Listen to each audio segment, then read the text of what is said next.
Hi எல்லாருக்கும் வணக்கம். நான் தான் உங்க சுகன்யா. எல்லாரும் எப்படி இருக்கீங்க? நல்லா இருப்பீங்கன்னு நினைக்கிறேன். அண்ட் ஃபைனலி ரொம்ப நாள் கழிச்சு ஒரு டைரக்ட் வீடியோ வந்தாச்சு.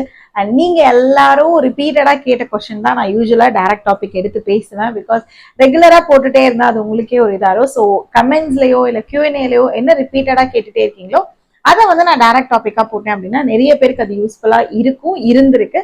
ஸோ அதனாலதான் இன்னைக்கான டைரக்ட் டாபிக் என்னன்றது தமிழ்லயே பார்த்திருப்பீங்க. ஸோ லேட் பண்ணாம வீடியோ கிளப்பலாம்.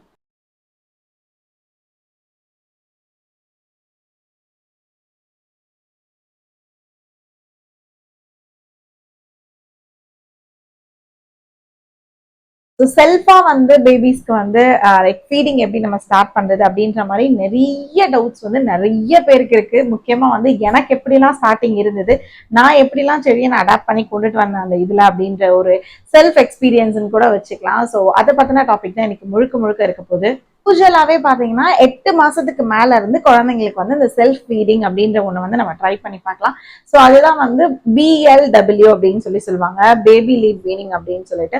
ஸோ அதை வந்து பாத்தீங்கன்னா 8 months பேபில இருந்தே யூஸ்வலா வந்து நம்ம வந்து அது வந்து ஈஸியா அடாப்டும் ஆகிப்பாங்க. பட் அதுலயே சில பேபிஸ் என்ன பண்ணுவாங்க அப்படின்னு சொல்லி பாத்தீங்கன்னா 7 months 7.5 monthsலயே இன்ட்ரெஸ்ட் காட்ட ஆரம்பிப்பாங்க. So like depends on the baby எந்த மந்த்ல காட்டுறாங்க அப்படின்னு. அதே நேரத்துல சில பேபிஸ் பாத்தீங்கன்னா 9 months காட்டுவாங்க. ஸோ அதே தான் டிபெண்ட்ஸ் ஆன் த பேபி, ஒரு மந்த்துக்கும் வேரியேஷன் ஆகும். ஸோ மோஸ்ட்லி பாத்தீங்கன்னா 8 monthsல எல்லா குழந்தையும் ஸ்டார்ட் பண்ணுவாங்க. அந்த மாதிரி செல்ஃப் ஃபீடிங்க்கு வந்து இன்ட்ரெஸ்ட் காட்டுறாங்க அப்படின்னா செல்ஃப் ஃபீடிங் சேர் அப்படின்றது நிறைய இருக்கு. லைக் ஹை சேரா இருக்கட்டும், இல்லைன்னா நார்மல் குட்டி மினி சேர்லயே வந்து அந்த ட்ரேயோடய வந்திருக்கும். ஸோ அதோட பிக் வேணா இங்க அட்டாச் பண்றேன். ரெண்டோடைய பிக் கண்டிப்பா செக் பண்ணி பாருங்க. இது ரெண்டுமே செடியனுக்கு நான் வச்சிருக்கேன். ரெண்டுமே வந்து பர்சனலா செடியனோட 7th monthல இருந்து ஸ்டார்ட் பண்ணி இப்ப வரைக்கும் செடியனுக்கு 2 வயசு ஆகுது. இப்ப வரைக்குமே ரெண்டுமே யூஸ்ஃபுல்லா நான் ரெகுலரா பண்ணிட்டு இருக்குது. ஸோ இதுல எந்த ப்ரமோஷனுமே கிடையாது. ஒரு நியூ மம்மியா பாத்துட்டு இருக்கீங்கன்னா கீழே டிஸ்கிரிப்ஷன்ல லிங்க் கொடுக்குறேன், கண்டிப்பா செக் பண்ணி பாருங்க. எந்த ஒரு ப்ரமோஷனோ ஸ்பான்சர் வீடியோவோ கிடையாது, சரிங்களா? இன்னொரு ஓன் அமௌண்ட் போட்டு நான் வாங்கினது. ஸோ இப்ப வரைக்கும் அது நல்லா உழைச்சிட்டு இருக்கு. செல்ஃப் ஃபீடிங் சேர் வச்சு நீங்க வந்து குழந்தைக்கு வந்து ட்ரை பண்ணி கொடுக்கலாம். பட் எல்லாருமே செல்ஃப் ஃபீடிங் சேர் தான் கண்டிப்பா வாங்கி ஆகணும் அப்படின்ற நெசசரி கிடையாது. சில பேர் அஃபோர்ட் பண்ண முடிஞ்சவங்க வாங்கலாம், சில பேர் அஃபோர்ட் பண்ண முடியாதவங்க பிரச்சனை இல்லை. இப்ப என்னோட கேஸ்ல பாத்தீங்கன்னா செடியனுக்கு வந்து நான் டாய்ஸ்ல இன்வெஸ்ட்மெண்ட் பண்றதை விட இதுல நான் இன்வெஸ்ட்மெண்ட் பண்ணிக்கிட்டேன். ஸோ என்ன பொறுத்த வரைக்கும் டாய்ஸ் அப்படின்றது வந்து குழந்தைங்களுக்கு தெரியாது, உடச்சா உடஞ்சதுதான். அது 5000 ரூபாய் பேட்டரி காரா இருந்தாலும் சரி, 500 ரூபாய் பேட்டரி காரா இருந்தாலும் சரி, ஒன்ஸ் கீழே போட்டா உடஞ்சா உடஞ்சதுதான். ஸோ அதனால நான் என்ன பண்ணுவேன்னா அந்த அமௌண்ட்டை வந்து லைக் நான் சேர்த்து வச்சு இந்த மாதிரி இன்வெஸ்ட்மெண்ட் பண்ணிட்டேன் அப்படின்னா இது செடியன் வளர்ற வரைக்கும் ஒரு அளவுக்கு எனக்கு இது உதவும் அப்படின்றது தான் என்னோட இது. ஸோ அங்க இருந்துதான் எனக்கு வந்து இந்த ஹை சேரா இருக்கட்டும், இல்ல பட் பேபியா இருக்கட்டும், இந்த மாதிரி எல்லாம் நான் வந்து இன்வெஸ்ட்மெண்ட் பண்ணேன். ஸோ பேபி கேரோட லிங்க்கும் வேணா நான் கீழே கொடுக்குறேன், செக் பண்ணி பாருங்க. ஸோ சேர் இருந்துச்சு அப்படின்னா நீங்க சேர்ல வந்து ட்ரை பண்ணலாம். அண்ட் சேர் வாங்கணும்ன்ற மைண்ட் செட்ல இருக்கீங்க அப்படின்னாலுமே 7 months 7.5 monthsல இருந்தே நீங்க ஸ்டார்ட் பண்ணணும். குழந்தை வளர்ந்ததுக்கு அப்புறம் 9 monthsல எல்லாம் வாங்குனீங்க அப்படின்னா குழந்தை வந்து உட்கார மாட்டாங்க, அடம் பிடிக்க ஆரம்பிச்சிருவாங்க. ஏன்னா அது ஒரு ஸ்டேஜ் தெரிஞ்சிடும் இல்லையா? சோ இது எல்லாமே இருக்கு. இல்ல என்கிட்ட ஹை சேர்ல கிடையாது அப்படின்னா ஒரு பிரச்சனையும் இல்ல. லைக் ஒரு பிளே மேட் இருக்கும் இல்லையா, பாய் இருக்கும் இல்லையா, அதுல போட்டு குழந்தைக்கு நம்ம உட்கார வச்சு சொல்லி கொடுக்கலாம். அண்ட் அதுக்கப்புறம் வந்து தரையில உட்கார வச்சு நம்ம வந்து கத்து கொடுக்கலாம் குழந்தைங்களுக்கு. அண்ட் இப்போ நீங்க கீழே உட்காந்தோ இல்ல நீங்க சேர்ல உட்காந்தோ எங்க உட்காந்து செல்ஃப் ஃபீடிங் பண்ணி கொடுக்குறீங்களோ, சில பேபிஸ் பாத்தீங்கன்னா கையில எடுத்து சாப்பிடணும்னு நினைப்பாங்க, அதை பிடிச்சி மேஷ் பண்ணி சாப்பிடணும்னு நினைப்பாங்க.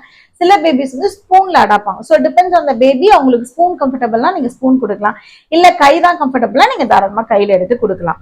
ஸோ இப்படியே நீங்க வந்து பழகுறதுக்கு வந்து ஸ்டார்ட் பண்ணலாம் உங்களோட day 1. ஃபர்ஸ்ட் வந்து பாத்தீங்கன்னா நீங்க கொடுக்க ஸ்டார்ட் பண்ணும்போது ஃபிங்கர் ஃபுட்ஸா நீங்க வந்து கொடுத்து பார்க்கணும். லைக் கேரட், பொட்டேட்டோ, அதுக்கப்புறம் ப்ரக்கோலி அண்ட் பீட்ரூட், இதெல்லாம் வந்து குட்டி குட்டி தின் ஸ்லைசஸா நீங்க கட் பண்ணிட்டு அதை வந்து நீங்க ஸ்டீம் பண்ணி குழந்தைக்கு கொடுக்க பார்க்கலாம்.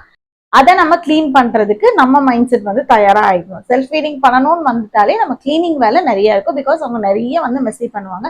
கொஞ்சம் வந்து நல்லா ஸ்டீம் பண்ணி ஃபர்ஸ்ட் ஸ்டார்டிங் கொடுக்க பழகுங்க. ஏன்னா வந்து லைக் அவங்க பிடிச்சு சாப்பிடுவாங்க அப்படிங்கும் போது அது அவங்களுக்கும் டைஜஷன் ஆகணும், சரிங்க? அண்ட் இப்போ ஒரு நாள் நீங்க கேரட் வந்து ஸ்ட்ரெயிட் ஃபார்ம்ல கட் பண்றீங்க அப்படின்னா நெக்ஸ்ட் டே பொட்டேட்டோவை ரவுண்ட் ஃபார்ம்ல கட் பண்ணுங்க. ஸோ டிஃபரன்ஷியேட் பண்ணி லைக் டிஃப்ரெண்ட் ஷேப்ஸ்ல நீங்க கொடுக்க ஸ்டார்ட் பண்ணீங்க அப்படின்னா, பீட்ரூட் அப்படின்னா ஹார்ட் ஷேப்ல நீங்க பண்ணலாம். இந்த மாதிரி எல்லாம் பண்ணும்போது அவங்களுக்கு வந்து அது கலர் கலரும் நல்லா வந்து அவங்களுக்கு வந்து அப்பிடைசிங்கா இருக்கும், அதை சாப்பிட்றதுக்கு அவங்க வந்து இது பண்ணுவாங்க. ஸோ இந்த மாதிரி டிஃப்ரெண்ட் வேஸ்ல நம்ம கொஞ்சம் வந்து இதை பண்ணி கொடுத்தோம் அப்படின்னா குழந்தைங்க வந்து அதுல ஆர்வம் காட்டுவாங்க செல்ஃப் ஃபீடிங்க்கு. வந்து இப்போ செல்ஃப் ஃபீடிங்க்கு நம்ம லைக் கேரட்டோ ப்ரொக்கோலியோ ஏதோ ஒன்று கொடுக்கும் போது அவங்க சாப்பிட்றாங்க அப்படின்னா அவங்க வந்து லைக் யூஸ்வலா ஒரு ரெண்டு சாப்பிட்ற குழந்தை ஒரு 4 சாப்பிடுது அப்படின்னா ஓகே. பட் அதே இது 6 அந்த யூஸ்வலா அப்படி சாப்பிட மாட்டாங்க. பட் சில குழந்தைங்க வந்து குவான்டிட்டி தெரியாம சாப்பிடுவாங்க. அவங்க சாப்பிட்றாங்கன்றதுக்காக குவான்டிட்டி நம்ம வந்து இன்க்ரீஸ் பண்ணி அப்படிலாம் கொடுக்க கூடாது. பிகாஸ் அவங்களுக்குன்னு ஒரு லிமிட் இருக்கு. அவங்க பேபி 8 monthsக்கு என்ன தேவையோ அதெல்லாம் சாப்பிடுவாங்க.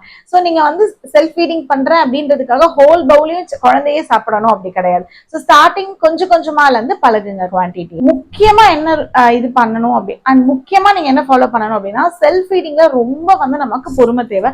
பிகாஸ் ஒரு நாள் வந்து குழந்தை வந்து சாப்பிடுவாங்க. ஏன்னா வந்து அது ஃபர்ஸ்ட் என்ன அப்படின்ற ஒரு ஆர்வம் இருக்கும், அதை போட்டு பிசையணும் என்ன பண்ணணும்ன்றது தெரியும். செகண்ட் டே ஓரளவுக்கு ஓகே இருக்கும். தேர்ட் டே அவங்க வந்து அவங்களுக்கே போர் அடிக்கிற மாதிரி இருக்கும் சம்பவம். ஓகேங்களா சில பேபிஸ்க்கு. ஏன்னா இப்போ நீங்க லைக் எப்படி சொல்றதுன்னா இப்ப டிவி ரிமோட் எல்லாம் நம்ம 2.5 வயசு லைக் இப்ப வரைக்கும் குழந்தைங்களுக்கு கொடுத்தாலே அதை போட்டு விளையாடுவாங்க. பட் அதே இது அவங்க டாய்ஸை ரிப்பீட்டடா ஒரே டாய்ஸை நீங்க ஒரு 3 நாள் கொடுத்து பாருங்களேன், 4வது நாள் வேண்டாம் அப்படின்ட்டுருவாங்க. ஸோ அவங்க வேற ஒண்ணு தேட ஆரம்பிப்பாங்க. ஸோ அதனாலதான் வந்து டிஃபரன்ஷியேட் பண்ணி லைக் ஷேப்ஸ்ல இருந்து எல்லாமே கொடுக்கணும் அப்படின்னு சொல்லி. ஸோ அப்ப கண்டிப்பா நமக்கு பொறுமை முக்கியம். எந்த இடத்துல பொறுமை முக்கியம்னா ஃபர்ஸ்ட் டே சாப்பிடுவாங்க, செகண்ட் டே ஓரளவு காட்டுறாங்க, தேர்ட் டே அவங்க சாப்பாடுல இன்ட்ரெஸ்ட் காட்ட மாட்டேங்கிறாங்க அப்படின்றதுக்காக நம்ம பொசுக்குன்னு என்ன பண்ணிடக்கூடாது, குழந்தைய கூட்டி இன்னைக்கு நான் ஊட்டுறேன் நாளைக்கு நீ வந்து நீயா சாப்பிட அப்படின்ற மாதிரி டப்புன்னு ஊட்டி விட்டுறக்கூடாது. ஸோ நம்ம பொறுமையா அவங்கள வந்து செல்ஃப் ட்ரைனிங்க்கு பண்ணணும். எப்படி நம்ம வந்து அவங்களோட பாட்டி ட்ரைனிங்க்கு ரொம்ப பேஷன்ஸ் தேவையோ அதே மாதிரி இதுக்குமே அவங்க கத்துக்கணும் நீங்க நினைச்சீங்க அப்படின்னா கண்டிப்பா இதுக்கு ஒரு பேஷன்ஸ் தேவை. செல்ஃப் ஃபீடிங் நீங்க பிராக்டிஸ் பண்ணணும் டிசைட் பண்ணிட்டீங்க அப்படின்னா 2 முக்கியமான விஷயத்தை அவாய்ட் பண்ணிடுங்க. ஒண்ணு வந்து ஸ்கிரீனிங் டைம் காமிச்சு நீங்க வந்து குழந்தைக்கு வந்து செல்ஃப் ஃபீடிங் பண்ணணும். ஏன்னா வந்து இன்ட்ரெஸ்ட் காட்ட மாட்டேங்கிறாங்க. ஸோ இன்ட்ரெஸ்ட்டை நான் கொண்டுட்டு வர வைக்கணும் அப்படின்றதுக்காக ஸ்டார்டிங்ல இருந்தே அதை அப்படியே பழகிடாதீங்க. செகண்ட் ஒன், அவங்க அவங்க அவங்க ஸ்கிரீனிங் டைம் பார்க்க மாட்டாங்க அப்படின்னாலும் அவங்க சாப்பிட வச்சு நீங்க வந்து நம்ம வந்து போன் யூஸ் பண்ணக்கூடாது. சார் இந்த 2 விஷயத்தையும் லைக் நம்ம செல்ஃப் ஃபீடிங் ப்ராக்டிஸ் பண்ணும்போது குழந்தைக்கு இது 2யும் கண்டிப்பா நம்ம வந்து அவாய்ட் பண்ணியே ஆகணும். அண்ட் முக்கியமா இன்னொரு விஷயம் பாத்தீங்கன்னா இப்ப செல்ஃப் ஃபீடிங் நீங்க ப்ராக்டிஸ் பண்றீங்கன்னா எப்படி நீங்க வந்து ஸ்கிரீனிங் டைம் அவாய்ட் பண்றீங்களோ அதே மாதிரி குழந்தையோட தூங்குற நேரம் இல்ல குழந்தை வந்து கொஞ்சம் அன்கம்ஃபர்டபுளா ஃபீல் பண்றாங்க, கொஞ்சம் ட்ரௌசியா ஃபீல் பண்றாங்கன்னா அந்த டைம்ல நீங்க வந்து ப்ராக்டிஸ் பண்ணக்கூடாது. எப்ப நீங்க பண்ணணும்னா தூங்கி எந்திரிச்சு கொஞ்சம் பிரிஸ்கா அவங்க விளையாடுற டைம் இருக்கு இல்லையா, அந்த டைம்ல நீங்க ப்ராக்டிஸ் பண்ணீங்க அப்படின்னா அது அவங்களுக்கு ரொம்ப ஈஸியா இருக்கும் லேர்னிங்க்கு. சாப்பிட லைக் அண்ட் செல்ஃப் ஃபீடிங் நீங்க ட்ரை பண்ணும்போது கண்டிப்பா உங்க குழந்தையோட நீங்களும் உட்கார்ந்து ஏதோ ஒண்ணு வந்து உங்க குழந்தை சாப்பிட்டாங்கன்னா அதே மாதிரி நீங்களும் சாப்பிட்டு இல்ல உங்க ஃபேமிலியா லைக் நீங்க அது வந்து இப்ப நடக்குமா அப்படின்றது எனக்கு தெரியல. But at least daily once in a டேவாது அந்த லைக் ஒரு மீல் இந்த டேவாது நீங்க வந்து அந்த மாதிரி பண்ணலாம். ஸோ அப்படி நம்ம எல்லாரும் உட்கார்ந்து சாப்பிடும்போது அது பழகுவாங்க. இப்போ நிறைய வீட்டுல எல்லாம் பாக்கலீங்களா, இப்ப என் செய்யணுமே அப்படிதான். இப்போ லைக் சண்டேல எல்லாம் எல்லாரும் சேர்ந்து ஒன்னா உட்காந்து சாப்பிடும். அப்ப என்ன பண்ணுவாங்கன்னா அவங்க சாப்பிட்டாலுமே நம்ம உட்கார்ந்து இருக்கும் போது பக்கத்துல உட்காந்து அவங்களுக்கும் தட்டுல போட்டு கொடுக்கணும் அப்படின்னு நினைப்பாங்க. சோ அந்த மாதிரி டைம்ல எல்லாம் நீங்க அந்த செல்ஃப் ஃபீடிங் பண்ணீங்க அப்படின்னா அது ரொம்ப வந்து ஈஸியா அடாப்ட் ஆயிப்பாங்க பாப்பாங்க.